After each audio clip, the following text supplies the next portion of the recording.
പ്രഭാത കാഹളത്തിൽ നാം ചിന്തിക്കുന്നത് വിശുദ്ധ ലൂക്കോസിന്റെ സുവിശേഷം 24-ാം അധ്യായം 36-ാം വാക്യം.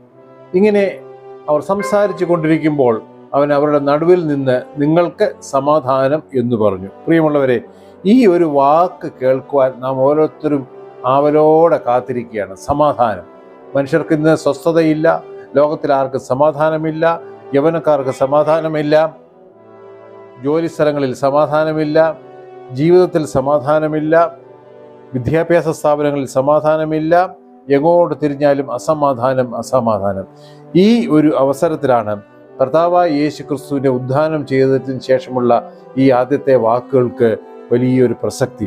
കർത്താവ് സമൂഹത്തിൻ്റെ മധ്യത്തിൽ വന്നു നിന്നുകൊണ്ട് അശരണരും ആലംബഹീനരും അസ്വസ്ഥതരുമായിരുന്നവരുടെ മധ്യത്തിൽ നിന്നുകൊണ്ട്, അതായത് അവരുടെ എന്താണ് സംഭവിച്ചതെന്നറിയാതെ ഒരു കൺഫ്യൂഷനിലായിരുന്നപ്പോൾ നിങ്ങൾക്ക് സമാധാനം എന്ന് പറഞ്ഞപ്പോൾ, ആ രീതിയിൽ കൺഫ്യൂഷനിലും അസ്വസ്ഥതയിലുമായിരിക്കുന്ന നിങ്ങളോടും ഇന്ന് കർത്താവ് സമാധാനം എന്ന് പറയുകയാണ്.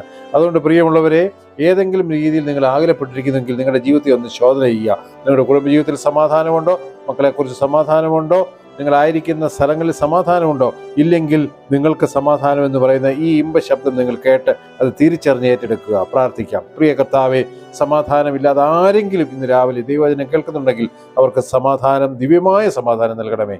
യേശുവിൻ നാമത്തിൽ തന്നെ ആമേൻ. God bless you. തിരുരക്തം നമുക്ക് കോട്ടയായിരിക്കട്ടെ. വീണ്ടും നമുക്ക് കൂടി വരാം.